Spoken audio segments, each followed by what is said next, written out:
చూస్తున్నాడు. అది కాలుతో ఇలా సరి చేసేస్తుంది. ఆడు మళ్ళీ మట్టి వేసాడు, మళ్ళీ సరి చేసింది, మళ్ళీ మట్టి, మళ్ళీ సరి చేసింది, మళ్ళీ మట్టి. అంతే ఆడికి ఉత్సాహం వచ్చింది. అది మెట్లు కొట్టి పైకి వచ్చింది. అదే కదా, అట్లా కదా ఉండాలి. అవును. అరే చాలా విచిత్రంగా ఉంది, బేతాళ కథలాగా ఉందండి ఇది. ఎలా అన్నా ఉండనివ్వండి.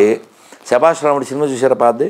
అది మిస్ అయ్యారండి. పోనీ ఏ సినిమా పేరు నాకు తెలియదు కానీ, కష్టాల కోర్చుకున్ననే సుఖాలు దక్కును, సుఖాలు దక్కును, జయంబు నిశ్చయంబురా భయంబు లేదురా, జంకు గొంకు లేక ముందు సాగి పొమ్మురా, సాగి పొమ్మురా. ధైర్యం కలిగి ఉంటారు. సీతాదేవిని వెతకడానికి వెళ్ళాడు. పాతాళ భైరవి కూడా అలా ఉంటుంది. అంతే, అవును. సీతాదేవిని వెతకడానికి వెళ్ళాడు హనుమంతులు వారు. చాలా తిరిగారు. అసలు వెళ్ళకూడని బెడ్రూమ్లో కూడా వెళ్ళాడు, చూడకూడని కూడా చూశాడు. సీతాదేవిని చూడడానికి వెళ్ళాడు, వెతకడానికి. వెతికి వెతికి ఆయనకి కనపడలే. ఆ రావణాసుడు బెడ్రూమ్లోకి వెళ్ళిపోయాడు. వాళ్ళు ఏమో ఎట్టంటే అట్లా పడుకున్నారు. ఒంటి మీద స్పృహ లేదు, కొందరికి బట్టలు లేవు, కొందరు తాగేసి రకరకాలుగా ఉన్నారు. బయటకు వచ్చి వీళ్ళందరినీ చూడకూడని స్థితిలో చూశాను అని చాలా డిప్రెషన్లోకి వెళ్ళిపోయాడు. డిప్రెషన్లోకి వెళ్ళిపోయి మళ్ళీ ఆలోచించాడు. నేను ఎందుకు వెళ్ళాను? అమ్మని వెతికే ప్రక్రియ. ఇప్పుడు మీరు ఒక కుందేలు తప్పిపోయిందండి, ఎక్కడ వెతకాలి? కుందేళ్లలోనే వెతకాలి, పాముల్లో వెతకూడదు. అవును. స్త్రీ, సీతాదేవి ఒక స్త్రీ. స్త్రీ వెతకాలంటే స్త్రీలలోనే వెతకాలి. అలా ఐ డిడ్ మై డ్యూటీ అని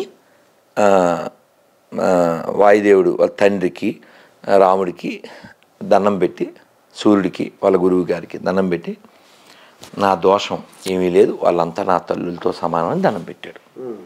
సో హనుమంతుడు ఒక ఆదర్శం కదా. స్వామి వివేకానంద కూడా చాలా చెప్తారు, ఆ హనుమంతుడు ఆదర్శ పురుషుడు. అలా మనకి ఆయన హనుమంతుడు వెళ్ళేటప్పుడు లంకకి ప్రయాణం అయినప్పుడు ఫస్ట్ ఎవరు వస్తారు? మైనాకుడు వస్తాడు. కొంచెం టిఫిన్ స్నాక్స్ అంటాడు, కొంచెం రెస్ట్ తీసుకోమంటాడండి. అదే కొద్దిగా ఉండు, చాలాసేపు దూరం ప్రయాణించే కదా, కొద్దిగా స్నాక్స్ టీ కాఫీ అన్నాడు. ఆయన ఏం చేస్తాడు తెలుసా? మీ సుందరకాండలో ఇలా టచ్ చేస్తాడు అంతే. ఆ పండ్లు అవి ఇలా ఇలా అంటే ఊరికి అలా అలా టచ్ చేస్తాడు అంతే, అంటే తిన్నట్టు. అది ఇప్పుడు అక్కడ నువ్వు ఆ తొక్కలు వచ్చుకుని ఆ పండ్లు అవి తింటా కూర్చుంటే అక్కడ సుగ్రీవుడు తొక్క తీసేస్తాడు. 1 మంత్ టైం ఇచ్చాడు వాళ్ళందరికీ. మీరు వచ్చి రిపోర్ట్ ఇవ్వండి సీతాదేవి గురించి. లేదు ఎలాగ దొరకలేదని రిపోర్ట్ ఇవ్వడం మానేశారా, మీరు ఎక్కడుంటే అక్కడికి వచ్చి చేసేస్తా అని చెప్పాడు.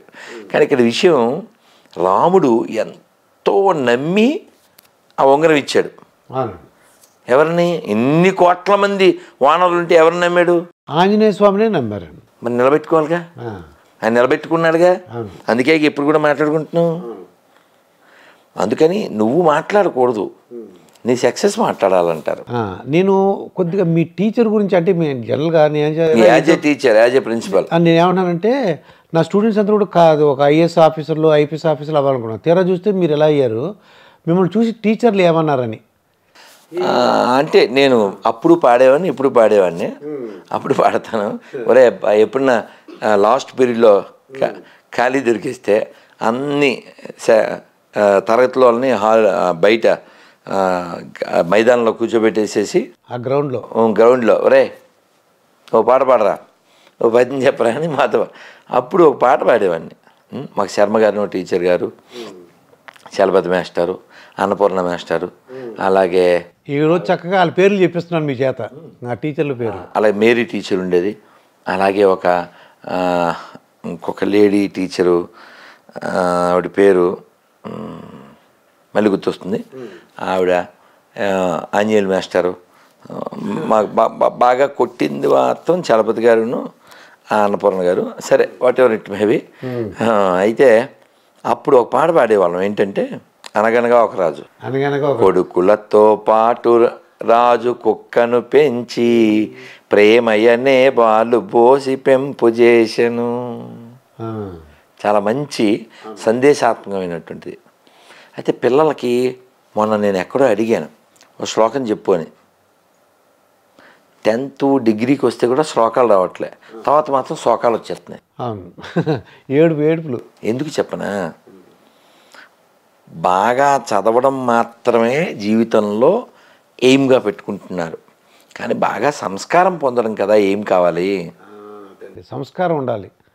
సంస్కారంతో సోపు వాడాలడు, సోపు వాడుతున్నాడు కానీ సంస్కారం రావట్లేదండి. అందుకనే మనకి పిల్లలు ఎలా ఉంటే సంస్కారవంతులు అంటే, రాముడిని చాలామంది ఏవేవో సలహాలు ఇచ్చారు. అడవికి వెళ్ళిపోయాక, వాళ్ళ నాన్నగారు చనిపోయాక వెనక్కి వచ్చి అని చెప్తే రాముడు అన్నాడు, తల్లిదండ్రుల మాట పాటించడం నా ధర్మం, ఆ ధర్మం నుంచి నన్ను వెనక్కి లాక్కండి అన్నాడు. 14 సంవత్సరాలు ఉండాలి కదా. అది వీళ్ళందరి కోరిక ఏంటి, రాముడు పరిపాలిస్తే బాగుంటుందని. వాళ్ళందరూ అనౌన్స్మెంట్ అయిపోయింది కదా సార్, అనౌన్స్మెంట్ ఇవాళ అయింది, దేవుడు రేపే పట్టాభిషేకం సార్. ఇది మొత్తం మఠానికి వెళ్ళిపోయింది కదా సార్ పట్టాభిషేకం లేకుండా. ఎంత లక్షల మందికి అప్సెట్ అయిపోయారు. ఆయన చనిపోయాడు, ఇంకా వీళ్ళు రాముని వెనక్కి తెచ్చుకుంటే కాస్త ఉపశాంతి, మనశ్శాంతి, వాళ్ళ ప్రేమ. ఏదో 2 3 10 మందో రాలే, లక్షలాది మంది వచ్చారు. మంత్రులు, జనం, తల్లులు అందరూ వచ్చేసారు. వెనక్కి రమ్మని రాముడు ఏం చెప్పాడు, జాపాలి అని ఒక మహర్షి ఉన్నారు. ఆ మహర్షి ఏమిటి ఇంకా పితృవాక్య పరిపాలన అదీను, మీ నాన్నగారు చచ్చిపోయారు కదా, ఇంకా మాటాలేదు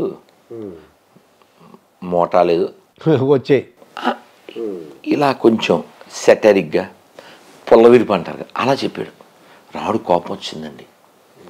మా నాన్నగారు ఎవరికి పడితే వాళ్ళకి అనవసరంగా జీతాడుతున్నారో సాత్లూరు వేళ చెప్తారు.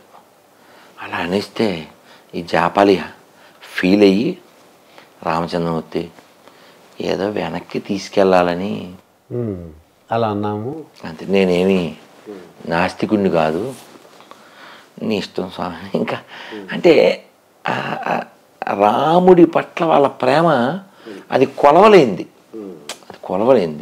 మరవలేనిది, కొలవలేనిది, వాళ్ళకి కొదవలేనిది. యస్య రామం న పశ్యతి అంటే వాళ్ళు అడిగేవారంట. శ్రీభాష్యం అప్పలాచార్యులు వారు చెప్తారు, ఎంత బాగా చెప్తారు, రాముని నువ్వు చూసావా అని అడుగుతారట ఎవరినన్నా.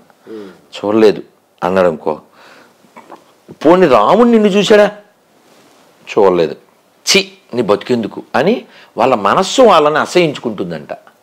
అంటే రాముణ్ణి నువ్వన్నా చూడాలి, లేకపోతే రాముని నిన్నన్నా చూడాలి.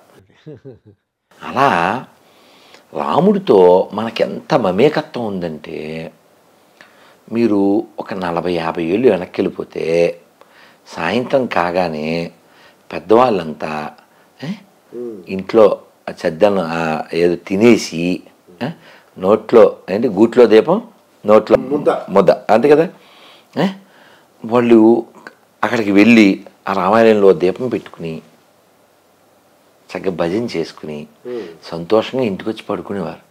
వాళ్ళు ఆరోగ్యంగా జీవించారు, ప్రశాంతంగా జీవించారు, సంతోషంగా. మీరు చెప్పండి, ఇప్పుడు ఆరోగ్యం ఉందా, ప్రశాంతత ఉందా, సంతోషం ఉందా? ఈ 3 లేనప్పుడు నువ్వెంత సంపాదిస్తే దేనికి చెప్పు. కాబట్టి మంచి ఉన్నతమైన ఆలోచనని రామాయణం కలగజేస్తుంది. అందుకనే మొన్న కాకినాడ శ్రీపీఠంలో ఒక పాట పాడించాను, అందులో ఒక్క చరణం చెప్తాను. మా శ్రీపీఠం వెళ్ళారు అయితే, పిఠాపురం రోడ్లో ఉందండి. అద్భుతంగా జరిగింది. అసలు ఎంత బాగా జరిగిందంటే, మా తల్లులందరికీ మనం మొక్కాలి.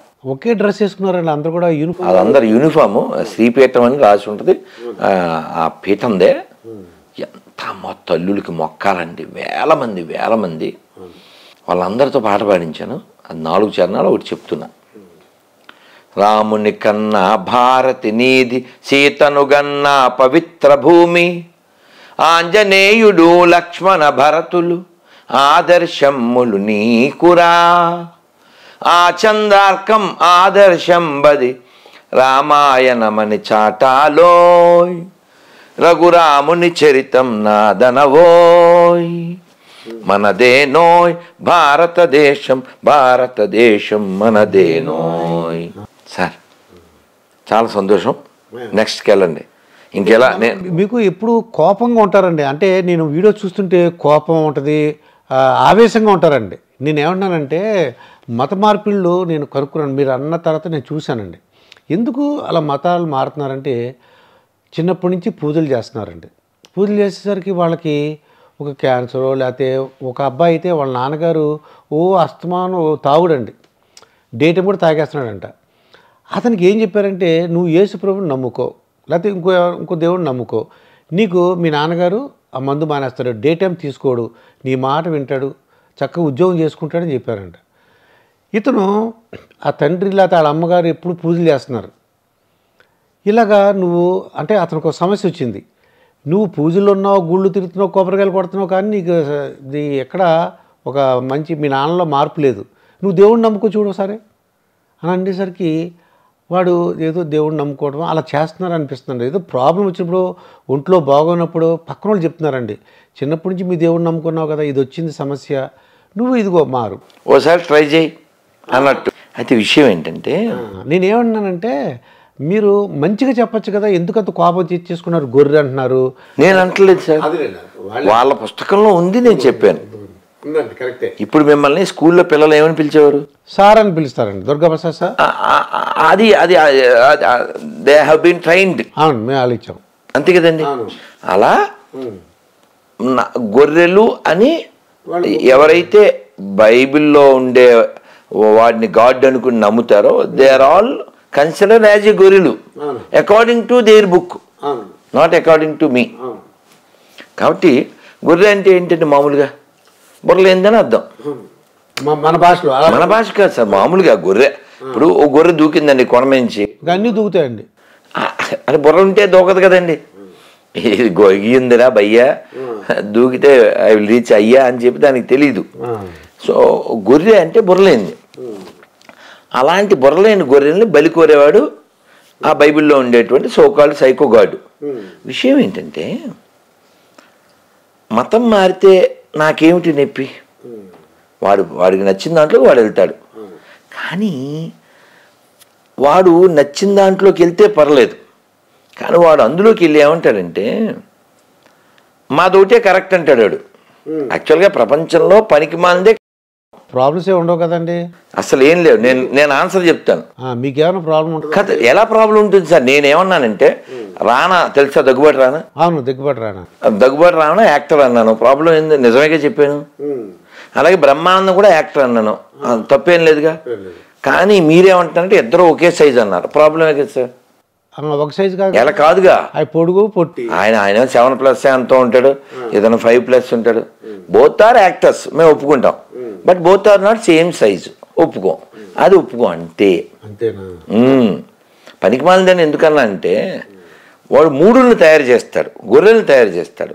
ఇది వీరుల గడ్డ, but they want to make ఎర్రగడ్డ.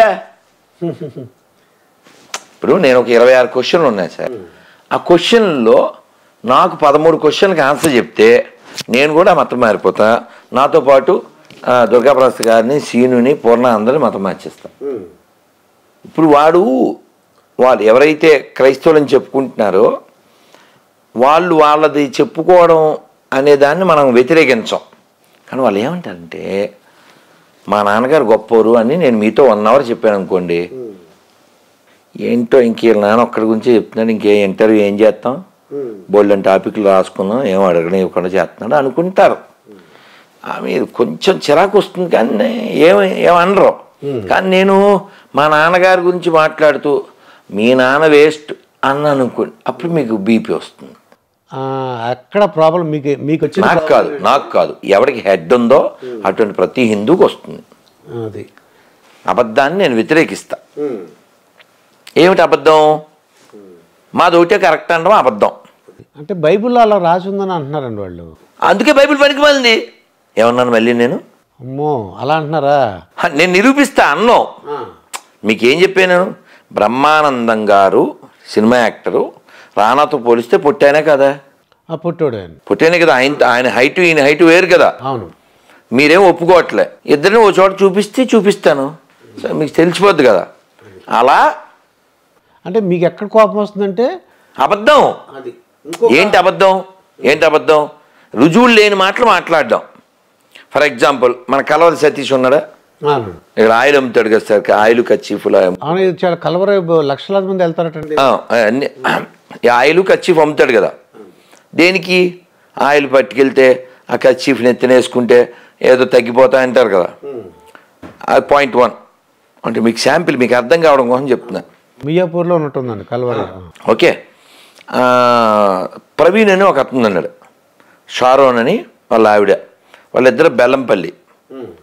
అతను కామెడీలో టాప్ మోస్ట్ అనమాట. అతను ఎవరికో క్యాన్సర్ గెడ్డ ఉంది, వీడు టీవీలో చెప్తూ ఆవిడికి టచ్ గెడ్డ పగిలిపోను అంటాడు. వీడేదో శరబా ఏదో అనేస్తే ఆవిడికి వీడు ప్రేయర్ చేస్తే గెడ్డ పగిలిపోతుందంట. వాళ్ళ ఆవిడ ఇంకా కామెడీ. ఆ వీడియోలు మీరు చూడొచ్చు. అతను అంత పొడుగు ఉంటాడు, అతను ఎక్కడి నుంచో వచ్చాడు. మేడం, నేను 2 అంతస్తులు మేడ నుంచి పడిపోయాను, ఎముకలు ఫట్మని ఇరిగిపోయినాయి, ఇక్కడ రాత్రి వచ్చి ప్రేయర్ చేయించుకున్న తర్వాత అవన్నీ అతుక్కుపోయినాయి బై ద గ్రేస్ ఆఫ్ అని చెప్తాడు. ఇప్పుడు అతను ఎముకలు ఫట్మని ఇరిగిపోయినాయి అని చెప్పినప్పుడు ఆ వీడియోలో ఎవరో దాన్ని దాన్ని ఎడిటింగ్ చేసి అరేహా అని పెట్టారనమాట. అరేహా అనేది దుబాయ్సీనా? దుబాయ్సీన్ చాలా పర్ఫెక్ట్గా పెట్టారు. ఇప్పుడు నా క్వశ్చన్ ఏమిటంటే, వీళ్ళు విరిగిపోయిన ఎముకల్ని ప్రేయర్తో అతికిచ్చేస్తారు కదా, అలాగే ఆయిల్ కచ్చీఫ్ వాడి వీళ్ళు క్యాన్సర్ గెడ్లు అవి బాగు చేసేస్తారు కదా. ఈ 2 కాకి ఇంకా కామెడీ స్టార్ ఒకడు ఉన్నాడు, అతని పేరు శ్యామ్ కిషోర్, పుట్టోడు. అతను ఏలూరులో ఒక ముసలావిడికి వీడియో కాల్ చేశాడు. ఆవిడ పేరు అన్నమ్మ. మీరు ఆ వీడియో చూడాలి. అసలు అతని దెబ్బకి అసలు వెస్ట్ ఈస్ట్ 2 గోదావరి జిల్లాల్లో ఈఎన్టీ హాస్పిటల్ మూసేయాలి. ఎందుకంటే అతను వీడియో కాల్ చేసి, ఏంటి ఆవిడ పేరు? అన్నమ్మ గారు. ఇక్కడ ఇంకొక అమ్మాయి ఉంది, ఈ బ్లాక్ షర్ట్ వేసుకున్న అమ్మాయి, వెళ్ళు అన్నమ్మ గారి వెనకాల నుంచి చెవులు మూసావా, అది ఏదో చదువుతాడు, ఆ శరబ అంటాడు. ఇప్పుడు చేతులు తీసేయి, ఇప్పుడు వినపడుతుందా అన్నమ్మ గారు? వినపడుతుంది. యాహూ వినపడిపోతుంది, 40 ఏళ్ళ నుంచి లేదు, ఇప్పుడు వినపడిపోతుంది. వీడియో కాల్లో చెవులు లేని వాళ్ళకి చెవులు వచ్చేసినాయి. వీడియో కాల్లో గెడ్డలు పగిలిపోయి క్యాన్సర్ బాగిపోయింది. వీళ్ళు ప్రార్థన చేస్తే ఎముకలు అతుక్కుపోయినాయి కదా. మరి ఇన్ని జరిగినప్పుడు ఈ పనికిమాల బైబిల్ చదివేటప్పుడు మీకు కళ్ళజోడు ఎందుకురా? కళ్ళజోడు లేకుండా పనికిమాల బైబిల్ చదవలేవు. ఎంతమంది బాగు చేసావు, ఆ కలవరాయిలు వేసుకోవచ్చుగా 2 సొక్కలు, అంటే కళ్ళు బాగా కనబడతాయండి. ఇప్పుడు మీరు ఇంతమందికి చేసేస్తున్నారు కదా, ఇంతమంది బాగు చేస్తున్నారు కదా, మీకు పవర్ ఉంది, మీ దేవుడి పవర్ ఉంది అన్నప్పుడు అన్నయ్యకి కళ్ళజోడు ఉంటుంది, సతీష్ అన్నయ్యకి. మాకు తెనాల్లో జాన్ బాబు కళ్ళజోడు లేకపోతే నడవదు. మా విజయవాడ పాస్ట్ ఎమానియేలు, వాళ్ళ తమ్ముడు జాన్ వెస్లీ, వీళ్ళంతా కళ్ళజోడు బ్యాచే. పాపం పోపు తెలుసా? పోపు అంటే పాపుల్లో పెద్ద పాపిని పోపు అంటారు సార్. అదేంటారు పోపు అంటారు. పోపు తెలుసుగా? పోపు అంటే పాపుల్లో పెద్ద పాపి, పాపుల్లో తోపు, అతనే పోపు. అతను ఇప్పుడు వీల్ చైర్ సార్, అతను వీల్ చైర్. నేనేమంటే ఈ ప్రవీణ్ నెంబర్ ఆయనకి ఇచ్చి ఉండొచ్చు కదా ఒక వీడియో కాల్లో. ఆడేమన్నాడు, భలే కామెడీ అసలు ప్రవీణ్ది, ఎవరిని నువ్వు నడుపుతావా అండో, నీకు పరిగెట్టాలందా అంటుంటాడు. పరిగెట్టాడు డైరెక్ట్గా. ఆడు 2 అంతస్తుల నుంచి పడిపోయాడు, ఆ సభలో ఇలా పరిగెత్తిచ్చేస్తుంటాడు. దరిద్రం ఏంటంటే సజ్జల రామకృష్ణ అంటే పేరు తెలుసా? తెలుసండి, రాష్ట్ర ఆంధ్రప్రదేశ్ ప్రభుత్వానికి సలహాదారండి. ఓకే. అతను ఇంకా ప్రభుత్వంలో ఉన్న కొన్ని గొర్రెలు ఈ గొర్రె ప్రోగ్రామ్కి అటెండ్ అవుతున్నాయి. కామెడీ కదా సార్ నేను చెప్పేది. వాడో కామెడీ ఫీలో, అదో కామెడీ మతం. మీకు పోనీ కోపర్నికస్ తెలుసా? కోపర్నికస్ అవునండి, ఆయన ఒక సైంటిస్ట్ అండి. ఎవరు చంపేశారు? ఈ బైబిల్ బ్యాచ్కెళ్ళే. భూమి ఎలా ఉంటుంది అడగండి, ఫోన్ చేయని ఎవరికైనా గొరికి. భూమి ఎలా ఉంటుంది? భూమి గుండ్రంగా ఉంటుంది అని మీరు చెప్తారు, పురాణాల్లో చెప్పారు భూగోళము అని చెప్పారు. కానీ గొర్రెలకి ఏమని చెప్పారు? భూమి బల్లపరుపుగా ఉండను,